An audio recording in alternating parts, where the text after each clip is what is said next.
Hello everyone, and welcome to this week's episode of 20-Sided Dunce.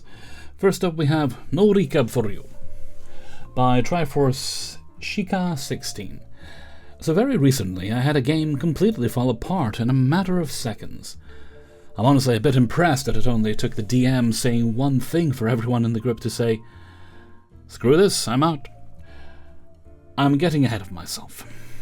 This was a Pathfinder 2e group I found on Roll20 that was running official Pathfinder adventure paths set in the official Golarion setting.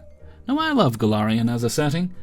I did a PF lore binge around the time of the OGL incident, and it quickly became one of my favorite fantasy worlds. I really wanted to RP in that world, so I jumped at the chance to play an official adventure, and that's when the problems began. So the first campaign I was trying was Bloodlords, which takes place in a nation ruled by the undead. And when I first logged into the game in Roll20, I was actually impressed. The guy put a lot of effort into the maps he made. He had all the fancy stuff like animated effects, background music, and fog of war. To someone who's used to theater of the mind and basic grids, this was fancy. I was less impressed by his frequent complaints about not having enough official maps to work with. And when I say constant, I mean it happened like every 30 minutes. Every time we'd enter a new area of the city, we'd get a complaint about how he didn't have a map for it. This over-reliance on fancy maps would cause another problem when all the fancy effects started glitching out. This didn't happen too often, but when it did, the session would grind to a screeching halt while he tried to fix it. He was also not very good at RPing the NPCs, and had a tendency to rush us to certain plot points. Dude was also not good at improvising NPCs. If there wasn't a description or a stat block in the book, he complained that Paizo, the company that makes Pathfinder, wouldn't give him enough information. Still, I could ignore all these small annoyances and try to have fun. Whether or not that was because I'm a tolerant person or because I was desperate to play is up to you. What I couldn't ignore were half of the players dropped out of the game entirely. They said it was because of work stuff, but looking back, I'm not so sure. So the first campaign was a bust. That's fine. DM had a plan B, we'd start a new campaign. The new plan was to start with Wardens of Wildwood, an adventure where we had to deal with the change in leadership of a druid lodge, and move on to Spore War, where we'd assist an elven nation in fighting some demons. Now I was really excited for this one. Both of these adventures take place near my favorite nation of Golarion, the Republic of Andoran, aka Fantasy Colonial America, that spec'd hard into abolitionism instead of capitalism, giving me the perfect excuse to make my character one of Andoran's elite Eagle Knights. DM got a brand new group of players together and we were ready to start playing, and every session had someone drop out. Sure, they all said they were too busy, and one guy legit said that he had more fun smoking weed than playing Pathfinder. Must be some good weed. But I could tell that the DM was becoming a bit too much for some of them. When the group got down to just me and another guy, we decided to move on to Plan C, grab some new dudes and start Spore War. We did just that, got 2 sessions in before we ran into a different problem. Spore War starts you at a level 11, and half of this new group had never played PF2E before. They were a bit overwhelmed by all the stuff at the higher levels, so we all decided it would be best if we just started over with an adventure path that started you at level 1. And just our luck, Paizo released one around that time. Plan D, Hellbreakers. It's time for our ragtag group of adventurers to free a nation from its devil-worshipping oppressors. We all got our character sheets ready, backstories written, and dice ready to roll. I even decided to make my new character an Eagle Knight too, and the first session went great. Sure, the technical issues cropped up again, but that was overshadowed by the group really finding our footing with our characters. Our first mission was to evacuate civilians from an active war zone, and we took to it like fish to water. The party RP was really fun, especially when one player found a friend of his executed by the aforementioned devil worshippers who invaded the city. This session ended with us in an alleyway, and one of the party members sent his weasel familiar to scout ahead. The weasel said something to his owner, but the session ended before he could report back to the rest of the party. I feel like it's important to mention at this point that this game was played every 2 weeks late at night. I'm talking 9 p.m. to midnight late. So by the end of the session, we were a bit tired and many of us wanted to go to bed. 2 weeks later, we got ready for session 2. We were pumped. We were excited. We hopped into the Discord VC ready to kick some hellish ass. Then the player with the weasel said, "Hey, I don't remember what my familiar said last time. Could you give me a recap?" The DM replied with, "No, you should have written it down. I don't like repeating myself." Fucking what? "Yeah, you guys need to write stuff down. I can't be expected to do everything while you do nothing." This was the last straw. 3 out of the 5 of us dipped immediately. The last guy and I spent like half an hour trying to tell the DM he needed to cut us some slack. This wasn't a test that we needed to study for. We were all here to have fun and play the game. But it was like talking to a brick wall. Now, brick walls actually serve a purpose. He eventually decided to leave the VC and then deleted the entire server in the middle of me talking to the last remaining player. I think it's safe to say that this was a bust. It's a big great time for Elvira to walk in. Now this... If there's a lesson to be learned here, it's that as a DM, you have to remember that we're all here to have fun and play a game. I know that you want your players to pay attention and actively engage with your plot, but you can't treat TTRPGs like a classroom. People are busy, they've got jobs and responsibilities that can be very distracting. They might forget something, even something important. That's normal, that's human. It's not your job to punish your players for forgetting something like this. It is your job to make sure that everybody is on the same page, though.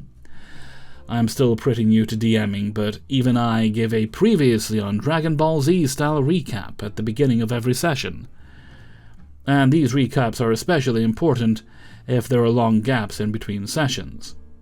Also, it's good for the DM to do that as well, so that, they're on the same page as their players.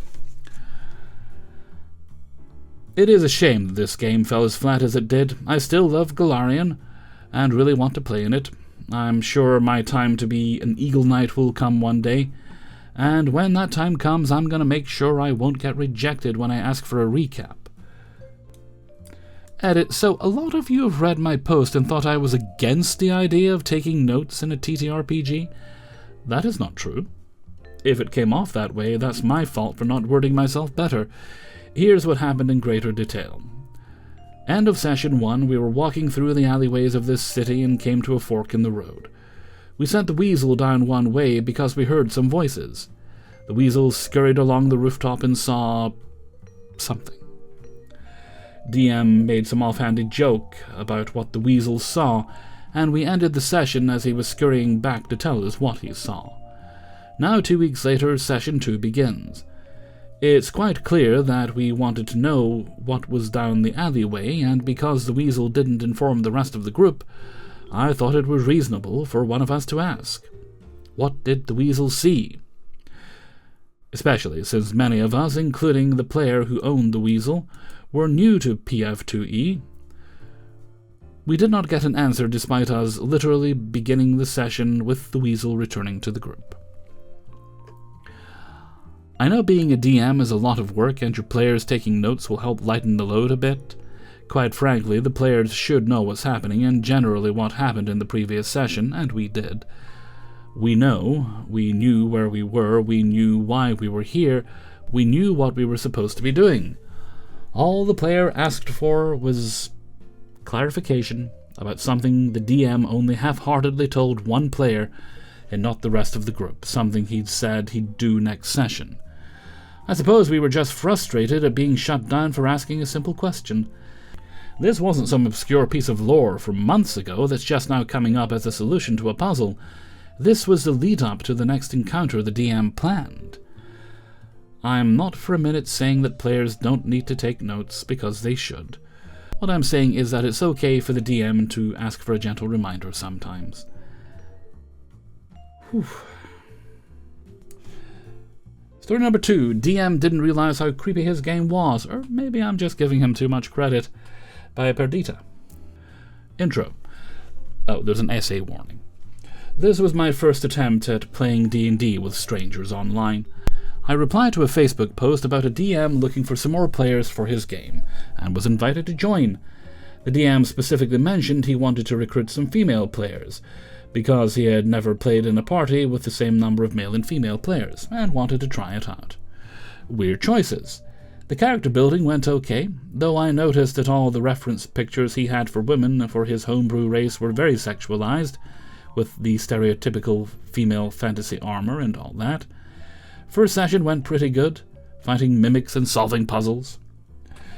Then came the second and, for me, last session. We arrived at a town which turned out to be a town of pleasure, a magical town that shows up randomly around Forgotten Realms. I don't know the lore of FR, enough to know whether this is part of the official setting, but I very much doubt it. A town of pleasure is apparently filled to the brim with brothels, taverns, and some more brothels. Jesus, where are the showers? My character, a young woman, was a fighter obsessed with finding challenging opponents to fight with. So I asked if there were any fighting arenas in this place. I got an answer that sure, there's lots of arenas where people fight each other. Oh well, to be more specific, where women fight each other, usually naked, and often covered in pudding, apparently. Oh no, this motherfucker knew what they were doing. I wasn't interested in that. It was very sticky. So my fighter went to the inn where we stayed, to wait until other party members returned from whatever errands they were running in the town. The horror. In the evening there was a party going on in that inn. I specifically said that my character is nursing a single beer throughout the whole evening. I decided that she didn't trust her new companions enough to get drunk around them at this point. DM didn't really acknowledge this. Instead, he mentioned that there was some special spices available for us to add to our drinks, and then ended the scene by saying that the party goes on into the late hours and we all eventually pass out. He then describes the characters waking up in the morning. One is now wearing a wedding band she has no memory of acquiring. Another woke up in bed with a sawagan or something. And then we come to my character, who wakes up laying on the floor completely naked without any memories of what happened last night. When I mentioned that my character was careful not to get drunk, he just said, "Well, I guess you didn't realize how strong the spices were." I'm pretty sure that in DM's mind this was just another example of, you got drunk and did some crazy shit last night. No. You're giving them too much credit, I think. But to me it really sounded like someone spiked your drink and stripped off your clothes while you were passed out, which freaked me out. I just sat there silently for a couple of minutes while the other character was trying to figure out who she had married. Until I decided I don't want to be part of this game anymore, I made up some excuse and left. I was fairly sure that the DM made my character black out, only because it would break his plan for the hangover session otherwise. I was even wondering if I should just explain it to the DM and return for the next session. But then I remembered the brothel town and the reference pictures and decided this was just not a game for me. Still not sure what to think, to be honest. Was he a creep, pretending that it was completely normal, or just a railroader who didn't think about the implications of what he forced the story to be? I think he had a very specific idea about what he wanted the story to be, and no one would persuade him otherwise. As a bonus, you know how Facebook messages from people you don't know are placed in Other folder, and you don't get notifications for them? A couple of weeks after I left that game, I realized that right after I commented on DM's post in the FB group, someone wrote to me saying that they don't recommend playing with this DM because he can get somewhat creepy. Yeah. Just to be clear, I was always aware that all the weird elements of that game were at least somewhat creepy, but I just assumed that it was normal for D&D spaces at the time. It was almost 10 years ago. It's only the SA part that I was not sure if it was intentional creepiness or unintentional implication. Alright, story number 3. Viral Karen video as a character by WitchT5488. Setting: rundown murder house that the players acquired ownership of at the end of the last game. Players: 4 new players, 3 returning players. The culprit: a returning player who kept imposing their will on the party, citing in-character reasons. The DM sets us up really well. The plan is that the new characters are already at this murder house for their own reasons and run into the new owners, the returning characters. New characters do not display any aggression or pose a threat to any other characters. But one specific returning character takes issue with the new characters trespassing, summons the fantasy police even though the DM already has an NPC there, and is clearly set up for a quest. Returning character yells at all characters to sit and listen to them, says new characters should be arrested, etc., etc., etc. Returning character makes several threats to new characters whenever someone tries to explain what's going on, or even when someone tried to leave the house. It took several minutes of shouting match in character before we were able to get this player to abandon the idea of having the other characters arrested. Eventually, we were able to dismiss the random cop NPC and do the quest that the DM had set up for us. For the rest of the session, returning character bounces between complaining that new characters don't like her and threatening them with physical violence. Repeatedly, returning player would make threats and then look to each other player to gauge and receive a reaction. I hate doing this, but I would outright say XYZ ignores her, because the only other options are placating the returning character by being afraid, or starting another shouting match, which is what other players would engage in. When returning character is not yelling and threatening people, she's being anxious and upset that new characters keep laughing at her. I legit would sit there and think about how this character is acting like those fake Karen videos made for middle schoolers. The whole time this player knew there was going to be new players and thus new characters in the game. I have no fucking idea why they decided to derail the game for 30 minutes, having their character yell and threaten others. Some players would leave for breaks outside while this was happening. Other players are trying to use in-game logic to explain why new characters shouldn't be arrested.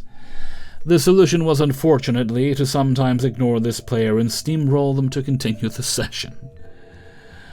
After session, player keeps trying to explain how their character was only acting rationally. Brings up that somehow their characters always have a beef with other characters. Overall, not terrible, but dampened the fun. It isn't enjoyable to play with someone who doesn't exercise basic roleplay etiquette. I'm kinda surprised they didn't start telling us how our characters should react to things. The group was very patient with them, despite everyone's character having a good reason to respond to these repeated threats with some PvP. Well, I hope a lesson was learned eventually and they settled down, or they buggered off to another game. Story number 4 is How My Group Abandoned Our GM by Either Comparison 328. This happened years ago. I think I should share it out. English is my second language, so please bear with me if anything felt unclear. So I was into D&D during 3R. Tried online groups a few times, but never into anything solid or playing anything that lasted longer than 3 sessions. Then, because I started to study abroad, I stopped playing until I finished the majority of my studies and decided to pick it back up. So I posted a sign on BBS saying that I was looking for a group. ST reached out. He's the DM for a group who has been playing D&D for a few years, and one of his players dropped out earlier that year. He saw my post and invited me in. At first, things were going really good. He introduced me to Miss E, an experienced player, Mr. F, first-time player, and the 4 of us started our D&D journey. ST and Miss E are super nice. They taught me, and F, how to use FVTT, and explained how to create character cards using their mods, and introduced the D&D backgrounds to us which we were not familiar with. We had a few short sessions together, and we had fun, which we also invited another player from BBS to, Miss M, an experienced D&D player. After a few one-shots, she blended in quite well. We had good times back then. It was OOTA where things started to feel a little bit weird. The thought of playing OOTA was brought up by ST. Me and F had never heard about it before. Even M has only heard about it but never played. We were excited. That was going to be the very first long story that I had ever played in my life. I decided to create an elf mage. I spent a few weeks of my leisure time researching and making the character's solid backstory. But the backstory didn't really connect to the OOTA because I thought it might be a little bit weird if this level 1 character connected too much with the OOTA story. ST read my character through and suggested to me to have my character be blessed by Mephisto. The great demon lord brought his dead-born baby back to life in exchange for her soul. She'll be his pawn to kill the BBEG in OOTA. I agreed because I believed in ST at that time and was sure he was going to explain it through the campaign. Then Session 1 started. I believe most people here know how OOTA first set the scene up, where characters started in jail and needs experience a few times to try to escape. But we don't know. In the first scene we only had a few chats with other NPCs in jail. Then a damn dragon lich came, fighting ST's OC, a damn black knight. Their battle destroyed the whole jail, killed all the other NPCs, and almost killed us. That's how we escaped from jail. Now think back, this should be the first red flag for us. Then the campaign continued. During one campaign, M had her character being a female drow warlock, who also has her story changed by ST. Helped my character, a female elf mage, escape from a devastating attack from a monster. So in the long rest, my character goes to thank M's character. They had a small chat, which is just normal bonding with a teammate.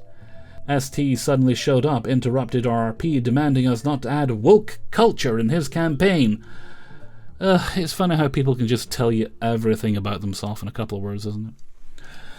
We were surprised because we never talked about anything related to that, and our characters were just doing a simple small talk. He then pointed out that he extremely hates the LGBTQ+ group. I mean, that's several groups. And thinks them disgusting. Oh, honey. Mirror. Which really shocked me and M, because M has told us that when introducing herself on day 1 that she was bisexual. ST then explains, saying, "I don't care how you act in your life, don't do shit in my campaign." Out of respect to the other players, and also because of the very good first impression on ST, with the help of E and F, we explained we didn't do anything romantically, and just went back to the normal game. That was the second red flag. Then the campaign continued to the part where the party escaped from the underworld. On our way out, we met a group of drows. The leader was a noble, coming to catch M's character. Turns out M was the last member of a noble family where her mother, drow, escaped from her family and met her father, a human warlock, had M's character. Originally, M's character grew up with her mother, but ST changed it so she grew up with her father and killed her mother. And now her aunt came to try to kill her. It was a tough fight. In the end, we were almost killed. ST's OC showed up again, killed the aunt, and saved us. Third red flag. Then we all know that OOTA, or is it UTA? Am I saying that right? Needs the party to go back underground to face the BBEG, right? So we went down underground. I'm just going to sum it up. ST's OC, carrying everything in the second half of this campaign. In his defense, he said, "Well, because you're just weak. If I don't help, you'll die." And as proof of that is our first encounter back to the underworld. He gave the level 12 party facing 2 Malrith, 2 Hezrau, and 1 Balor at the same time. E and M mentioned to him that the battle is not balanced for us, especially when we have 2 newbies, me and F. But ST claimed, "It's fine, you'll get saved anyway." Fourth red flag. Till the end of the campaign, everyone is just getting bored, wanting this game to end quicker. Because what we do is just go to another map, find new enemies, ST's OC shows up, cleans up everything, leaves and doesn't show up again in our next combat. But things changed when facing BBEG. So when the party finally gets to fight the BBEG, ST required my character to use a scroll that was given by his OC a few sessions earlier. I did. Turns out the scroll was just summoning Mephisto. Well, you don't want to do that. And the Great Demon killed the BBEG with a single snap. The party froze.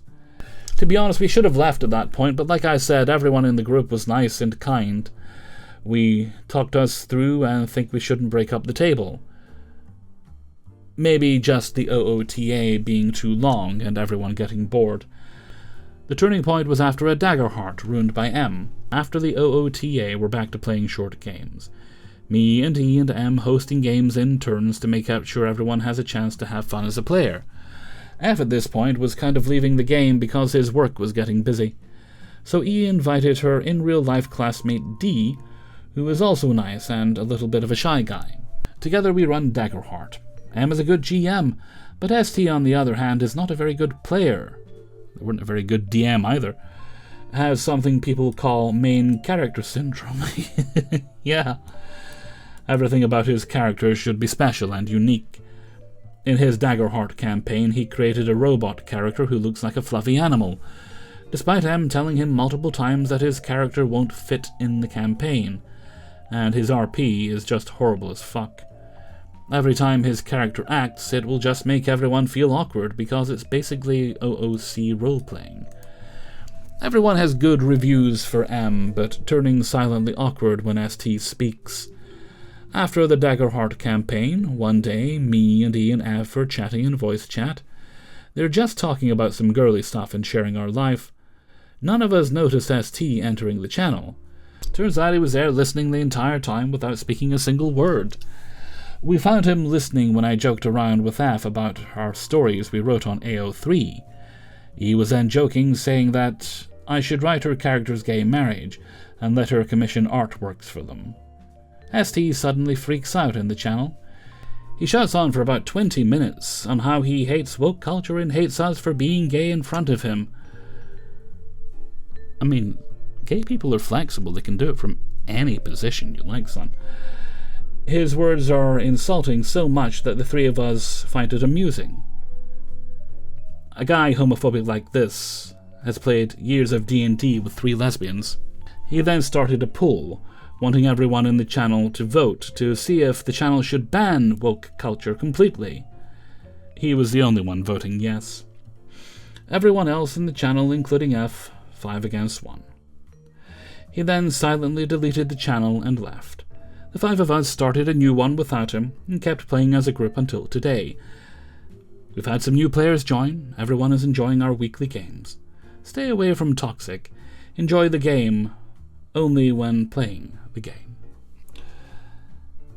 Okay, 5th and final story is Toxic Group ghosted me and dropped a Google Doc.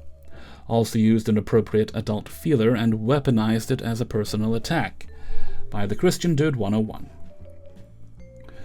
I was running and playing in a few weekly games with a group of people who all shared tight bonds from playing Final Fantasy XIV together. Looking back, they operated less like a normal gaming group and more like an insular clique that did a lot of talking behind people's backs. The first real warning sign happened when I was bedbound in a rehab hospital with broken legs. Ooh, I'm so sorry. I was using humor to cope with the severe trauma and pain, and I still bent over backwards to join the sessions every week from my hospital bed. Probably not the best time to be doing that, though. Instead of showing basic human empathy, they used their back channels to orchestrate a tag-team intervention to blindside me, because they thought I was joking too much and ruining their immersion. The real breaking point happened in our Friday campaign. For months, a massive amount of actual session time was hijacked by the DM and one specific player doing endless one-on-one romance roleplay. The sole purpose of these hours-long scenes was to build and maintain a literal 10-person in-character polyamorous harem for that player's character. Eventually, the DM engineered a scenario where the party acquired a god-tier artifact. To create stakes, the DM had the villains capture the player's entire 10-person NPC poly group and hold them hostage. expecting the party to eagerly trade away a legendary game-changing artifact to save them. My character gave a standard, pragmatic response: "We are not trading a god-tier artifact for hostages." The DM and the player took this completely personally. The situation turned into a heavy party conflict, and my character ended up running away. Tensions got heated in the call, and the player actually left the session mid-call. I didn't personally attack her at all, I even validated her in-character feelings, but they still took it as a real-world insult. Right after the session, I tried to personally reach out to her to smooth things over and reconcile, but I was completely ghosted. While I was in the middle of playing an entirely different game with another table, I received a massive Discord message from one of the Friday players acting as a spokesperson for the group. They had already kicked me from the Roll20 server without a word. The message was a laundry list of personal attacks. It really is way too easy for people to sever friendships online, isn't it? Calling me suicidal, a selfish player who treated their family game like a playground. The peak of the hypocrisy was how they weaponized my personal life. Months earlier, I had put out a completely normal, mature adult feeler for romance toward one of the players. When it was rejected, I completely accepted it, dropped it, and moved on. The clique resurrected this, twisted it, and threw spiteful labels at it, accusing me of trying to squeeze into a relationship. The fact that a group spending hours of literal 10-person in-game polyromance called a respectful real-world interaction gross was ridiculous. To top it off, they informed me that they had spent the week talking behind my back to compile a literal Google Doc dossier. My god, these people are pathetic. Of collective grievances compiled with linked statements from each player outlining why I was banned. Before I could even reply, they blocked me on everything and left my Monday and Wednesday servers. One player from that Friday group, who also plays on Wednesdays, chose to stay neutral. Just as bad, really. He admitted they warned him about me, but he just wanted a fun game. I set a hard boundary with him. He can stay, but the Friday group and those players are a banned topic at my table.